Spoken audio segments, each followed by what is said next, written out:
One, two, one, two, two.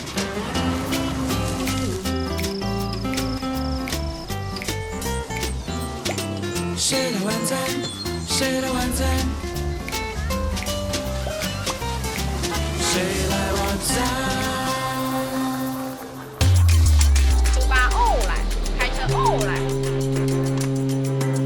2018年，《谁来晚餐》拜访过2个职业很特别的家庭，分别是火车司机员邱建芳以及船员兄弟党的苏柏乔和苏永明。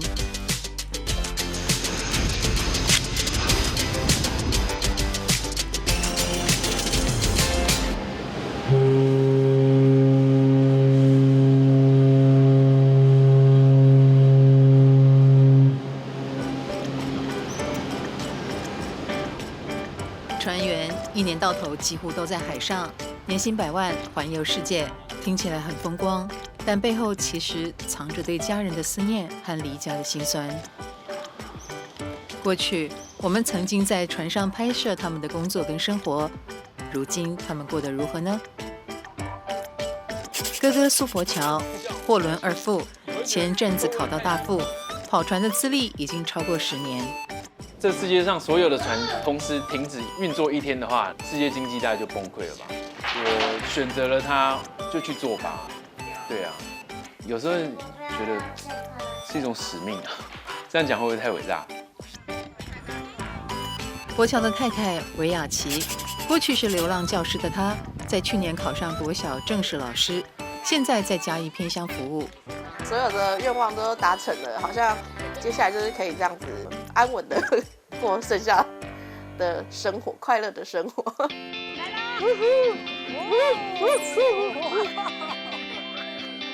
雅琪跟柏乔现在有2个孩子，5岁的苏航，还有3岁的小鱼。弟弟苏永明，货轮二副，当年跟着哥哥的脚步，也成为船员。我想要身上有一点钱，然后买一间房子，然后我的房子现在预计是过年后要交屋，所以就是很顺利啦。永明的太太冯宇轩在科技业工作，身为船员的另一半，每次在机场看到情侣难分难舍，都很有感触。他那时候叫我去看，然后我就看一眼，我就说不要看了，因为那个是我们可能1个月内要遇到的事情，就不需要看别人，反正因为你看了就会觉得难过。船员平均1年要跟家人分开10个月，7年过去，永明跟柏乔会想上岸吗？他们的另一半又该怎么适应这段远距关系呢？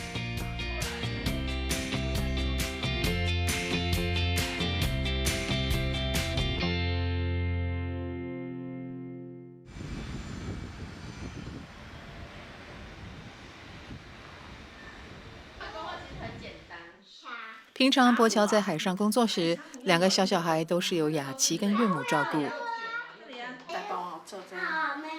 没有，它是肉啦。气死！好，妹妹好啊，阿妈也做一个，好做一个气死给你。弹珠，你要用什么颜色画？换一个，不用。这是什么意思？这2条代表什么？裂开。笑眯眯。哦，笑眯眯啊，V 字形啊。好。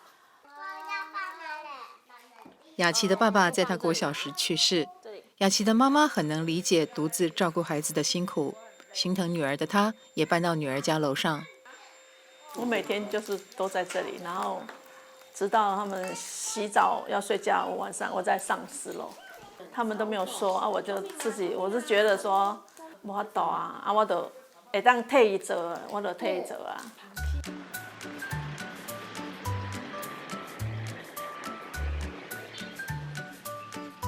母女俩住得近，彼此照顾。平常妈妈跟阿姨去市场做生意，雅琪也会带着孩子去探班。你要带我帮你带啦。这个哈，我们从小抱到大的都很喜欢。小时候我拿无用的时候，拿放你家，人客都嘛讲，那这个囡仔才古水，有要卖无？我讲迄无价之宝要卖。当年雅琪怀孕跟生产，柏乔都在船上工作，雅琪的家人成为她强大的后盾。老大的话是7个月他才回来，然后老二是大概2个月他就回来，这样就等于就是小孩很难顾的时候，他大部分都不在，就是靠我妈跟我阿姨就一起顾这样。啊，我表妹也是，啊，我姐也是，就是我觉得就刚好我们家的人都是没有另一半的，所以就是可以互相帮忙，1个大人对付2个小孩，就绰绰有余这样。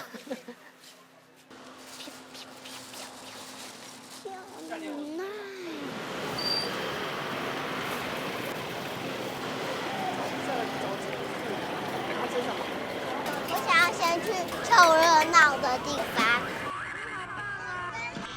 2个小孩的生活围绕着妈妈跟阿嬷，爸爸的缺席是多数传阅孩子的共同课题，而小小年纪的苏杭也觉察到这一点。怎样？哦，我有一天就问他说：“我妈再生一个弟弟给你当弟弟好不好？”老大就听到他说不要，1个人顾2个人很辛苦了。他还很小，他才4岁，可是他就是有感觉到，就是他其实他跟其他家庭不太一样这样。夫妻俩这段远距离关系，其实7年前曾让生子计划遇到困难，也让雅琪觉得有点孤单。哇！我月经就不顺，然后他又不常回来，然后每次回来可能就3、4个月这样子，然后那个护士就直接说：“哦，那你就不可能啊。”就是去看妇产科啊，然后去拿中药，然后还去那个配天宫，就是铺子那边有一间庙，大家说什么去那边求子很灵。就是你去干嘛都1个人嘛，就是很可怜。对啊，哦，好想哭哦。真假的在哭哦？真的。好了，时间冷静。像休假休了4、5个月，然后刚上船前2、3个月最想回家。像我上条船刚上去的时候，我就跟他讨论说，就不干了，这次回家不干了，知道吗？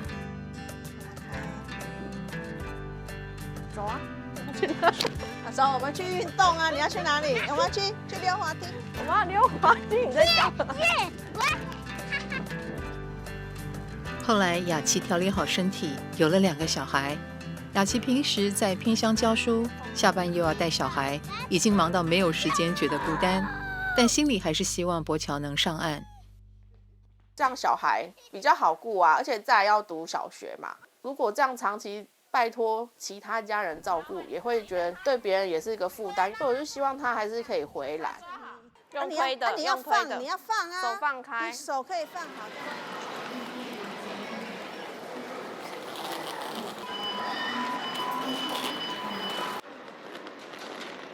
全家朝思暮想的那个人终于回来了。时隔9个月回到台湾的柏乔，想做的第一件事就是杀回家。其实我今天有刚好在车上看到一个影片，爸爸出差很久没回家的影片，然后他一回家，他老婆还有2个小孩都冲上去抱他，然后我就想说，这个在我们家一定应该是不会发生。柏乔在散装船上工作，因为没有固定航线跟船期，靠港时间难以预测。这次回来，只有雅琪知道，柏乔打算偷偷回家给孩子惊喜。就那个猫咪变成这个，是吗，苏华？对。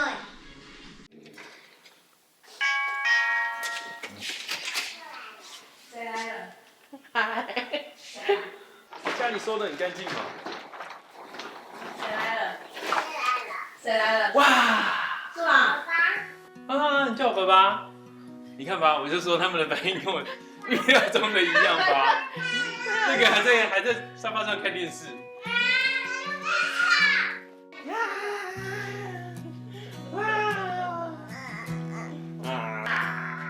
抱一下，抱一下。不过太久没见面了，女儿小鱼一下子躲到桌子底下，一下子黏在雅琪身上。因为上一次见到爸爸，她才2岁多。他是谁？爸爸。爸爸。啊，你不敢过去啊？为什么？你很久没有看到他吗？啊，你看到爸爸不好意思啊？啊，我就不害羞。他跟我认识比较久，然后我跟他认识没那么久，他还害羞。哇！你确定你有整理好？他想要这个好几年了。以前联系家人要等靠港，现在船上有了卫星网络，柏乔在大海上也能跟孩子视讯。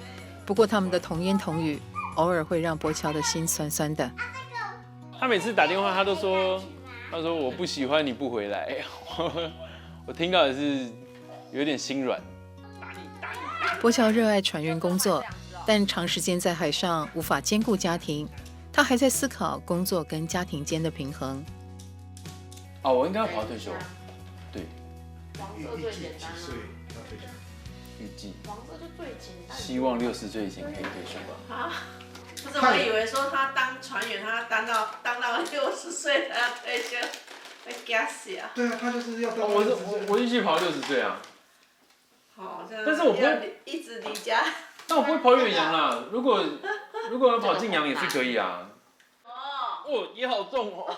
哦，宝贝。抓好。哇，睡觉了。难得回来，孩子们抢着要跟爸爸一起睡觉。今晚终于能一家4口窝在一起了。那我睡妈妈这边，那妈妈睡哪里？妈妈睡你旁边。好，那妈妈睡这，我睡这里。妈妈睡觉。啊，等一下妈妈一翻身，妈妈就把我踢下去，我就掉下去，好不好？你那么小，哪会踢下去啊？掉下去。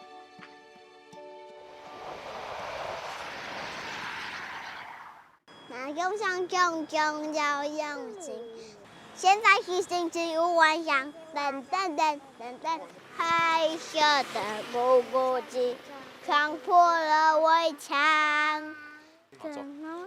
爸爸在家，让这2个孩子开心到整路都在唱歌。每天都在拜拜。柏乔1打2还算得心应手，但其实过去的他热爱自由，从没想过自己会当爸爸。其实我本来是不想生小孩，可是他一直想生小孩，我就觉得说，好吧，要生就生吧，因为他也蛮孤单的，也没有人陪他，可能这个因素我觉得生个小孩也不错。叫哥哥来接我。为了弥补长时间的缺席，柏乔每次休假这4、5个月，都会全心全意陪伴太太跟孩子。有听到？出发！妈妈等我们。没办法，我骑很快。其实最近我是对小朋友有一些愧疚感。我就觉得小朋友没有选择，这就是船员小孩的生活吧，就尽量陪伴。回来都是我24小时，想办法24小时照顾他们。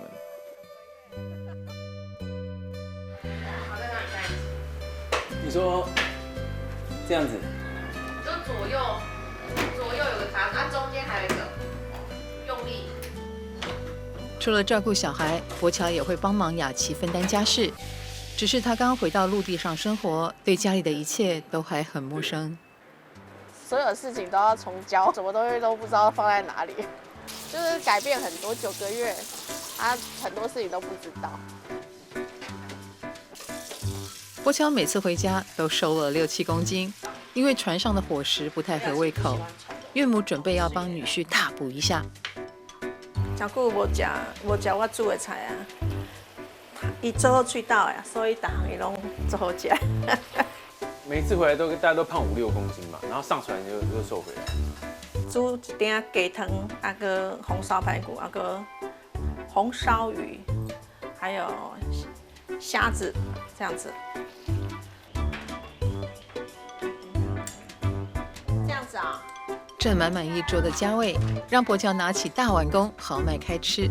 毕竟在船上，可是会遇到让他难以下咽的猎奇食物。肉冻，狗肉的肉冻，然后上面淋狗的血，生的。你敢吃吗？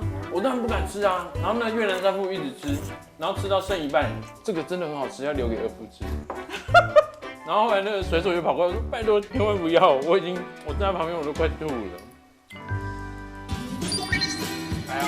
来开始，好，1、2、3，全力哦，要全力哦，认真，全力啊，你要认真啊，认真啊。我们这样一年大概见有10天吗？有没有10天？差不多。之前休假没有重叠，就是都见不到面。耶，秒杀被秒杀。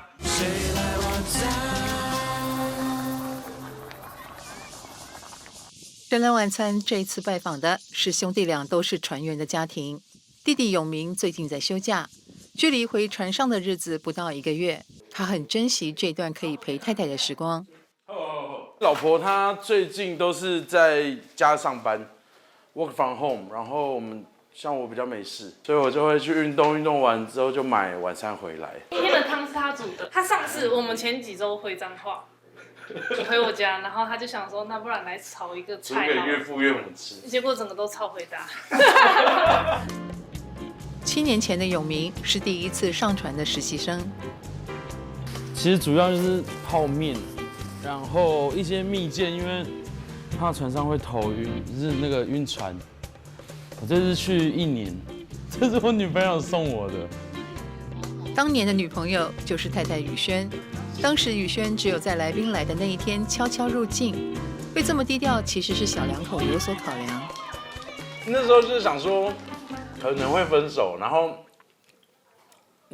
太太那时候是女朋友，爸爸妈妈还不知道，所以我们想说那先不要入境好了，因为到时候入境了，他爸爸妈妈就会想说我怎么都不知道。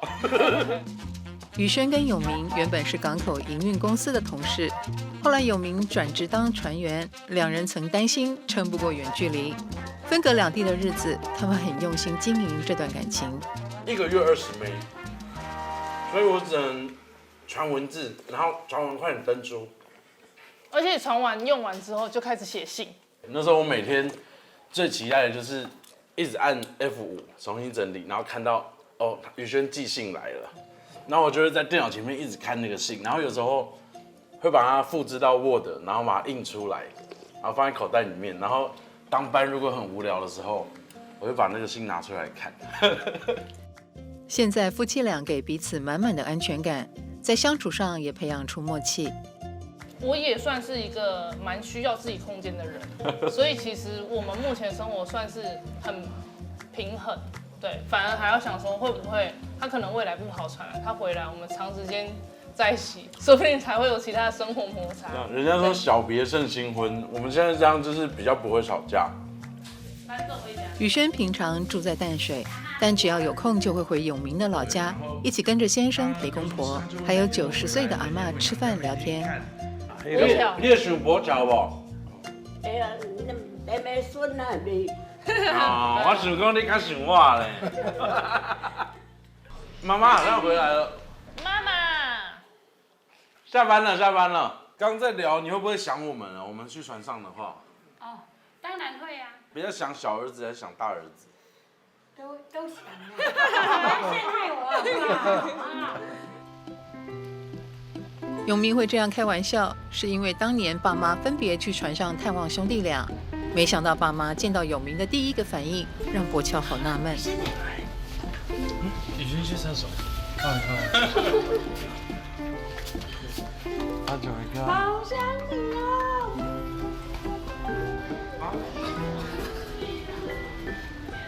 为什么你们来看我的时候都没哭？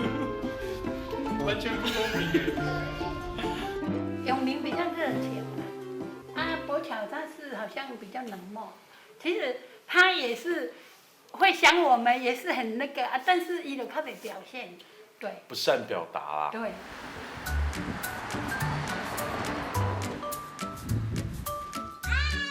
你脱鞋子快。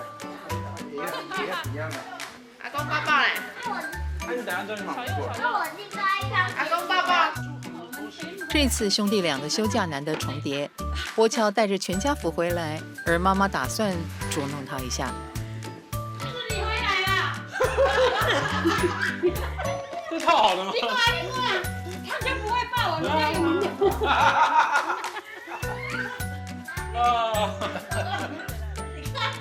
你好像礼拜回家过。都有一点感觉。来啊！开始，好，1、2、3，全力哦，要全力哦。认真，全力啊，你要认真啊！认真啊！以前柏乔和永明睡上下铺，天天见面，现在1年却见不到10天。跑船好几年的两人，却曾在海上意外相遇过一次。因为天黑了，然后我在当班，当一当就突然有一人叫我的船名，然后叫完就说苏柏乔，那我就想说啊，什么东西？然后是他同事看到我们的船，他就赶快去叫他，因为我们是对开的，所以我们距离会越拉越远，我们就聊到好像有点听不到讯号了，就停了这样。那个时候会觉得很特别，现在就因为船上都有网络。涂指甲油，你说阿祖我帮你涂指甲油，还真够油哦！我要给他铲了，第二摆去我中间。对，你看他帮我吹头发。全家人团聚在一起，就像过年一样热闹。大姐静之就住在老家对面，她也很想念这2个弟弟。其实还是会比较想他们，尤其是这个小的，平常在家就是我没事，又是小儿子，没错。2个就是到处去啊，干嘛的？然后我弟就上船了，我放假我就没有人可以约，到处去玩这样。到处去吃。永明当船员，月薪平均是20万。这7年来，他存到了买房基金，完成了阶段性任务。看着爸妈逐渐年长，又跟宇轩新婚2年多，他决定请调。我觉得姐姐才是最辛苦的那一个，她有什么事她就每天都回来，每天回娘家，每天看。我和哥哥就赶快平安的赚到钱回来，能陪他们的时间就陪他们这样子。每一年的话，我17年就开始跑了7年了。我们每次我要上船的时候，我们2个都还是会流眼泪。谢谢你。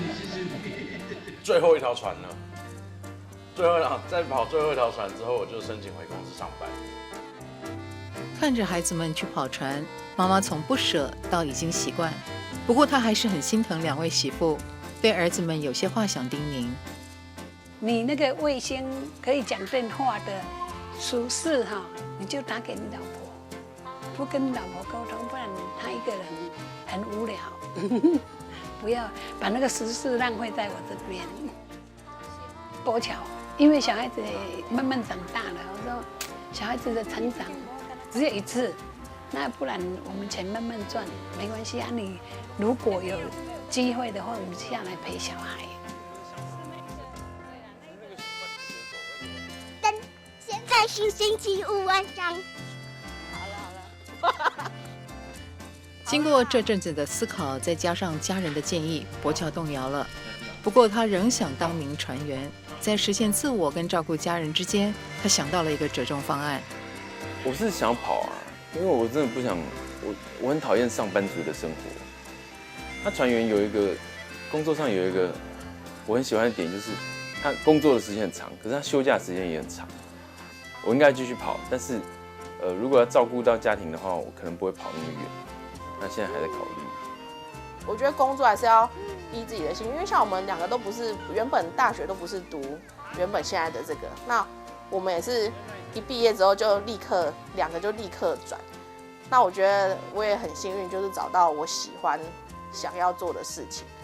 那他应该也要找到他自己想要做的事，然后又可以兼顾家庭这样子。所以我觉得我们还年轻，他也是可以慢慢的在找啊这样。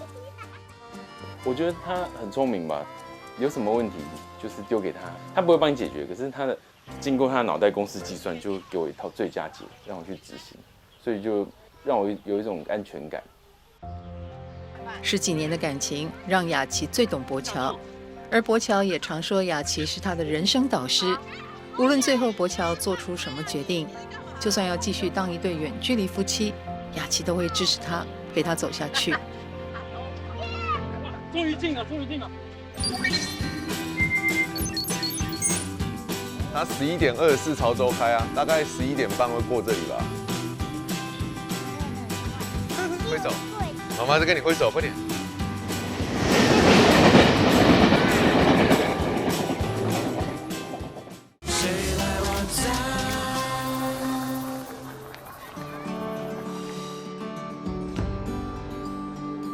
当火车司机员，开火车是基本，还要能扛、能挑、能修理。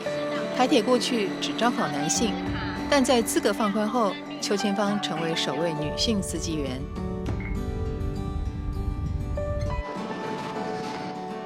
2018年，《谁来晚餐》曾到屏东拜访千芳与她的铁道迷老公介明，现在他们的生活有什么转变呢？邱千芳目前在高雄机务段的潮州基地服务，开火车的资历已经15年。我觉得我也蛮有个性的，因为有个性，在这个行业会比较有自己的坚持，才不会出贼出包啊。王建明，台中高工的物理老师，现在夫妻俩有个2岁的女儿小妞，父女俩最喜欢一起看火车。900很快，对不对？你喜欢很快还是很慢？你喜欢很快哦，那等一下3000哦，3000更快哦。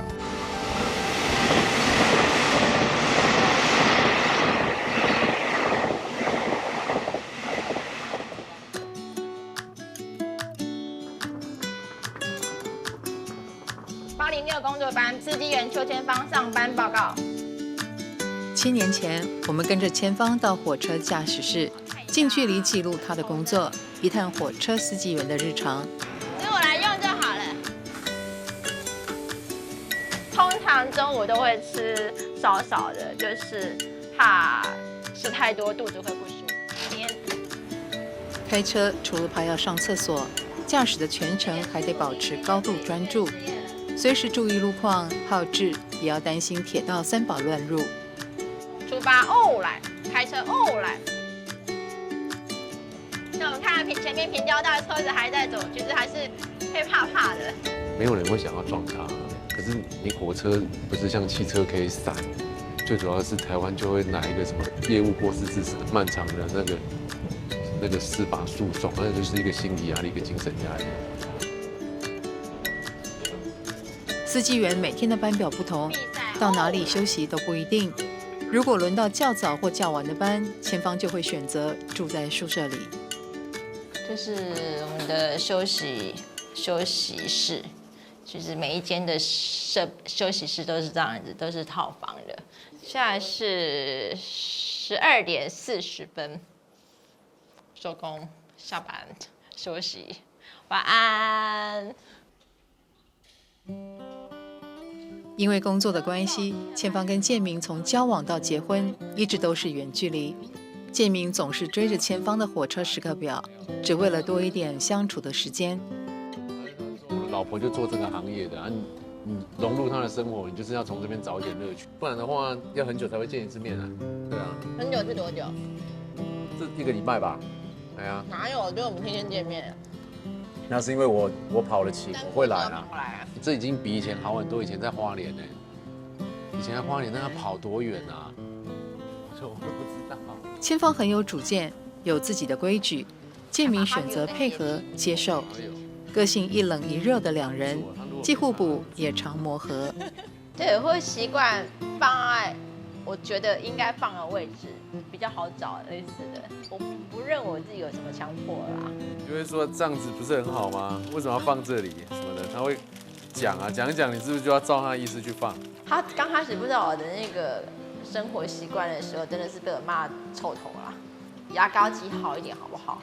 他就说有必要为了一个100块有找的东西，吵到那个整个家庭失和吗？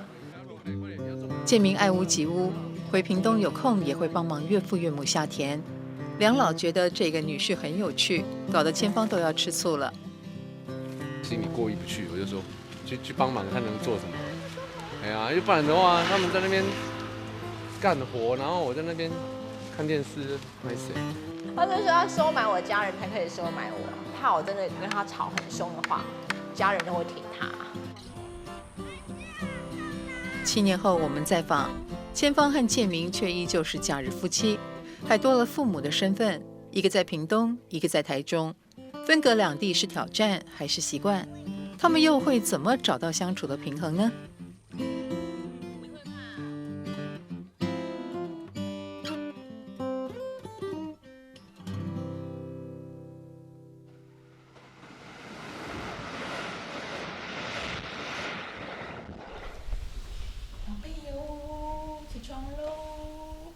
你要穿什么衣服？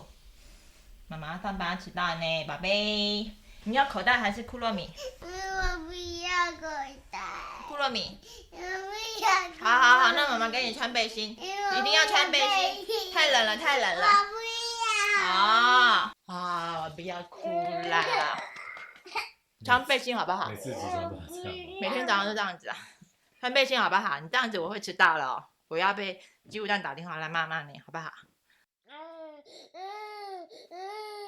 千芳带着小妞住在屏东，又要赶上班，又要忙小孩，每天早起打仗是她的日常。我那时候本来要请育婴假的，后来发现2个月的那个产假结束后，我赶快跑去上班了。一直全天候陪他太累了，反而上班是跟顾小孩比起来，算是上班稍微轻松一点。母女俩的个性很像，都很有主见。过去建明花时间摸索千芳的脾气，现在换千芳被小妞磨练。现在老师有说他的脾气很特别，所谓的特别就是很有自己的个性，有时候简单来说蛮机车的小孩啦。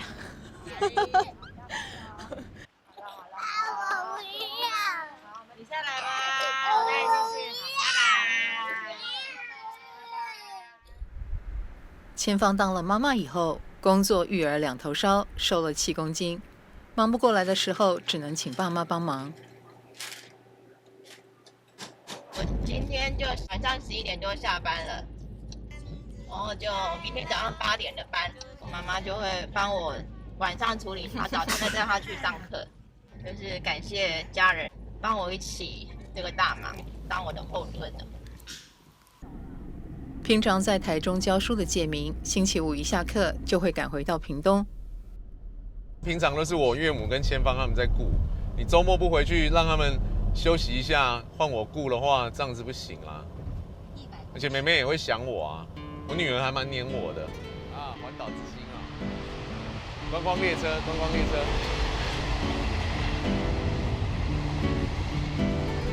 铁道迷的建明带小妞有专属行程，父女俩常来这个靠近车站的公园玩耍之余，还能看火车。这样就好了，不要再搞了。你下去踩。爸。妹妹有车来了，不用嘛哈。不用嘛。好快。你要溜哪一个？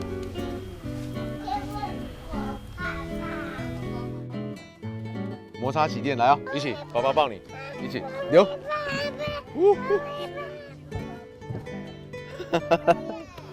38。周末建明跟小妞都放假，千芳却很难在假日排休。为了让小妞可以见到妈妈，建明有个方法。妹妹，要去看妈妈，小屁屁对不对？妈妈屁屁开很快吗？你开很快吗？你还没睡醒。今天前方驾驶的自强号从潮州开往屏东，虽然自强号不会停靠林落车站，但父女俩还是来月台等车，只为了见前方一眼。大块给你拿好。那我知道，爸爸知道吧？他11点24潮州开啊，大概11点半会过这里吧。皮皮哦，妈妈，给妈妈挥手。妈妈还给你按喇叭，有没有听到？挥手，妈妈在跟你挥手，快点，嗨。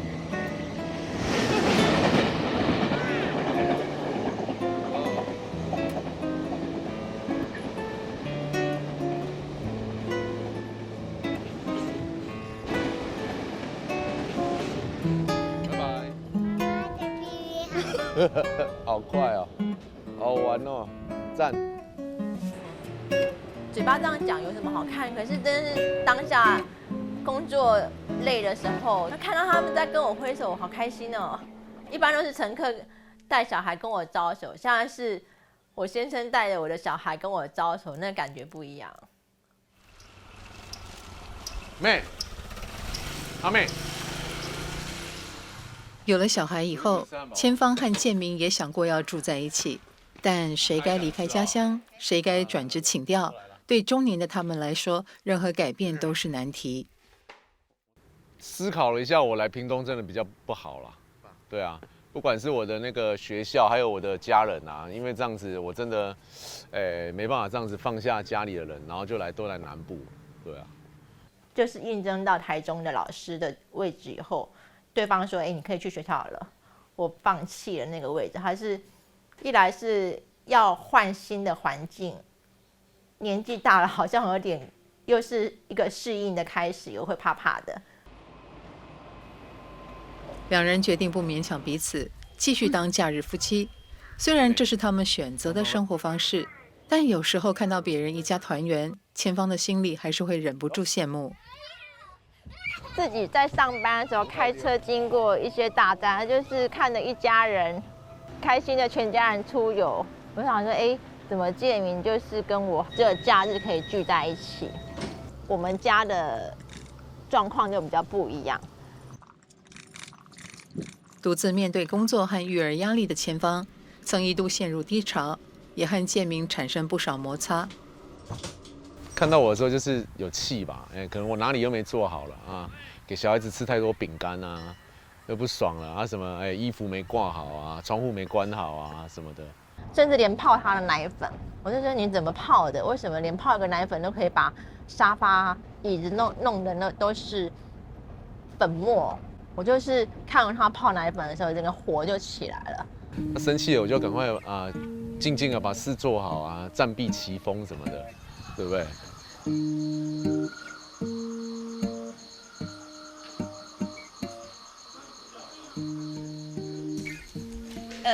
广告纸。就问这种年纪小，你是会写什么，会弄什么？对啊，就是出给家长做。画了一个，我觉得礼拜六嘛，我就去上班了，就交给他爸爸。我问他要画什么，我帮他画他。我说我们画看火车好不好？那黑色是他帮我涂写。我就看到觉得还蛮好玩，其他都是我画的，特别把它拍下来。我就是铁道家族，没办法。对啊。千芳转念一想，有人一起带小孩，其实也是件好事。公车吗？那看医生吗？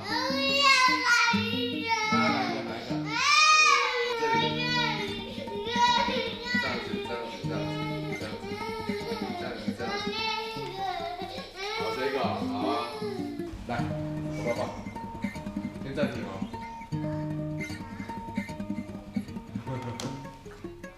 虽然建明只有假日才能来屏东，陪伴的时间也有限，但他常常在星期天待到晚上8点才舍得离开。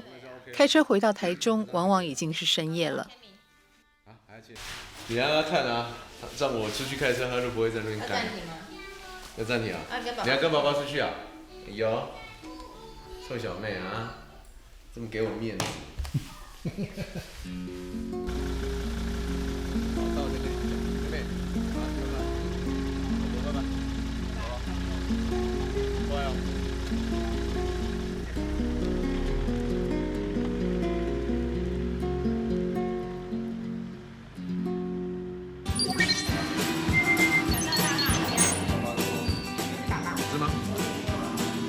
跟以前比是真的没有像以前一样那么的3八，没有像以前那么黏啊，没有像以前一样那么的甜言蜜语那样子。他跟以前比，以前是比较爱我，现在没那么爱我了。可是那个爱也可能升华了吧。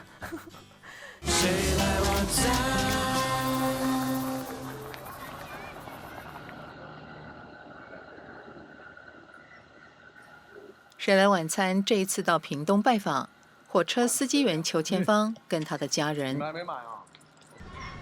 对，枋寮到潮州讲错，不好意思。然后12车，谢谢。来了。对啊，白色的。今天千芳开到潮州后，中午有个休息时间，他们约好了一起吃午餐。一家3口难得在一起，小妞很开心。他喜欢吃啊。第1月台即将有列车进站，敬请不要靠近月台边，以免发生车长。杨果汁，哎呀，你干嘛打我？他早上起来心情就不错了，今天就不错啊。你好棒。对啊，熊啊，货车哦。你最喜欢搭哪一个？普悠玛。哇，这边没有。3000的声音听得出来，很吵。3件声好大声。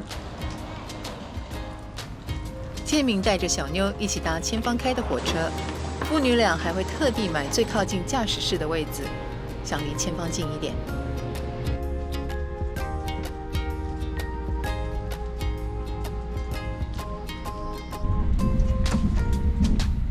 你无聊啊？专喜欢打我。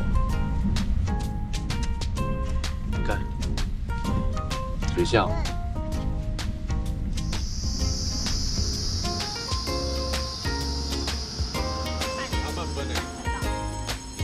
两人的生活重心如今都在小孩身上。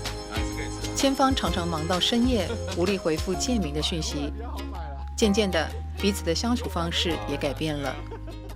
我以前那种方式一直黏着他、缠着他，其实也不是他很理想中的那种方式。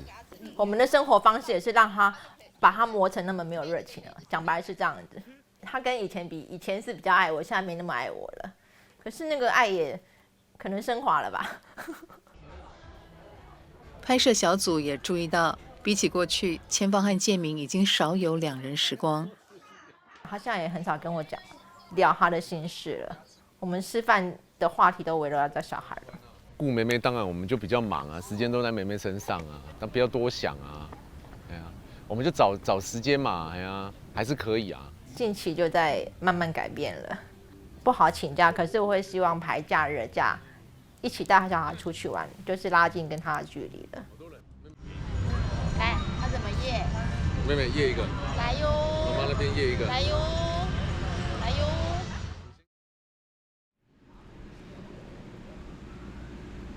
最近千芳平日休假，出游刚好可以避开人潮，她决定独自带着小妞到花莲玩。偶尔有空的话，还是会想要安排那个假期带他出来玩。会累啊，可是看他开心的话，就是累也是觉得值得的。我要跳冰淇淋，跳冰淇淋拿好。上天上时间，然后换上天上时间。建明的学校平日不好请假，无法陪母女出游，但千芳也习惯独自带着小妞四处走走。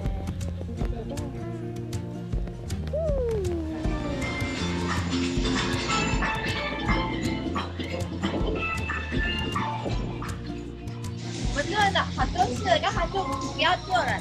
快，你讲的最后一次哦。讲的哦，打个包。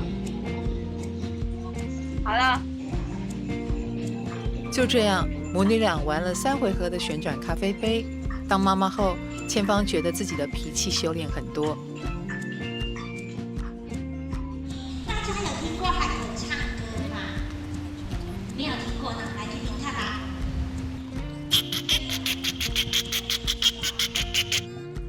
以前单身的时候、结婚的时候，跟有小孩之后的那个转变是不一样的。那有小孩之后，不能更那么任性的。旅行也是千芳的沉淀时刻。在某次旅程中，她反思了跟建明的关系。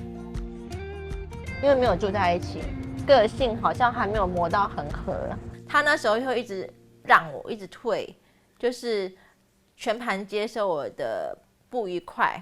可是有一天他也爆炸了。他跟我说：“我做错什么事情，你要这样一直对我生气？我都一直让你了，你还为什么还要一直对我什么都不满？”那时候他这样讲以后，我才也是有意识到，哇，阿爸过头了。基本上就物理原理嘛，你杠杆原理啊，不平衡不 OK 啊。我觉得两边真的要平衡，真的要互相啦。吵架吵到最后，对彼此的热情都已经消得差不多了。我对你还是一样啊，不然的话我干嘛那么还是这样子，这样子哦，南北跑这样子啊，马上就冲下来这样子。小妞的童言童语也让夫妻俩停下来思考。千芳也慢慢调整自己跟建明的相处方式。他小孩说：“爸爸妈妈不要吵架，我们出去玩。爸爸妈妈不要生气。”2岁的小孩就知道就是会叫大人不要吵架，那大人在吵什么意思呢？然后看他开心，刚刚看到他笑得很开心，我自己也是动力又起来了。虽然一直背他好累哦。对啊，刚好就把他笑得很开心的那个影片分享给建明，建明也说，哎，下次我们带他出国好了，看那个迪士尼。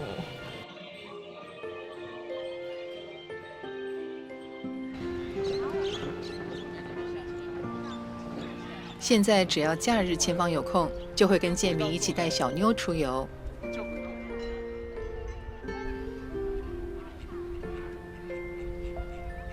不会啊。一起会啊！来，我抓住你，不要掉下去啊！妈妈会，你为什么不要自己会？你会怕？我给你一点，你要倒进去。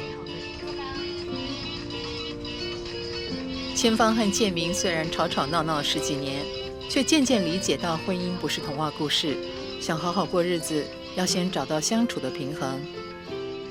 反正现在我们的情况是这样，我们就要在这种条件之下去适应它，然后去感到满足，去知足啊，然后去珍惜那些值得珍惜的。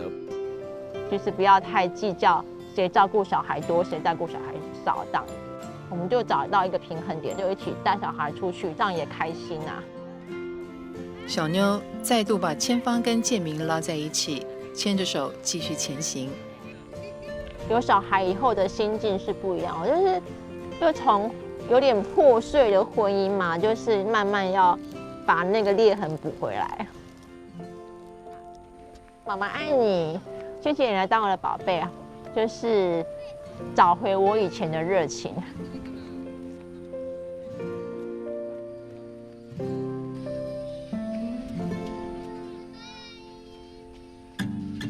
来，眼睛，眼睛，可爱眼睛。好了。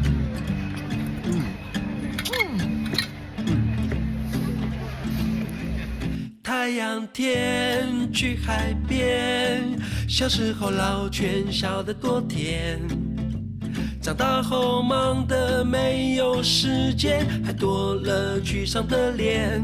人之间，爱和怨填满了成长和所有思念。以为的幸福在晚餐之前，却悄悄地不告而别。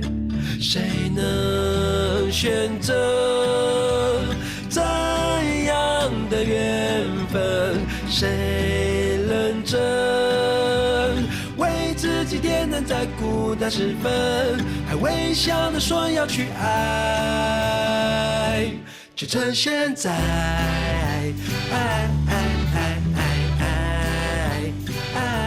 就趁现在。